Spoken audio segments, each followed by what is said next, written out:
الف لام میم را۔ اے نبی، یہ کتاب الہی کی آیتیں ہیں، اور جو کچھ تمہارے پروردگار کی طرف سے تم پر نازل ہوا ہے حق ہے، لیکن اکثر لوگ ایمان نہیں لاتے۔ اللہ وہی تو ہے جس نے ستونوں کے بغیر آسمان جیسا کہ تم دیکھتے ہو اتنے اونچے بنائے، پھر عرش پر جلوہ افروز ہوا اور سورج اور چاند کو کام میں لگا دیا۔ ہر ایک میعاد معین تک گردش کر رہا ہے۔ وہی دنیا کے کاموں کا انتظام کرتا ہے۔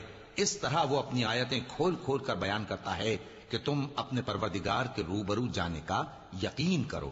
اور وہی ہے جس نے زمین کو پھیلایا اور اس میں پہاڑ اور دریا پیدا کیے اور ہر طرح کے میووں کی دو دو قسمیں بنائیں۔ وہی رات کو دن کا لباس پہناتا ہے۔ غور کرنے والوں کے لیے اس میں بہت سی نشانیاں ہیں۔ اور زمین میں کئی طرح کے قطعات ہیں ایک دوسرے سے ملے ہوئے، اور انگور کے باغ اور کھیتی اور کھجور کے درخت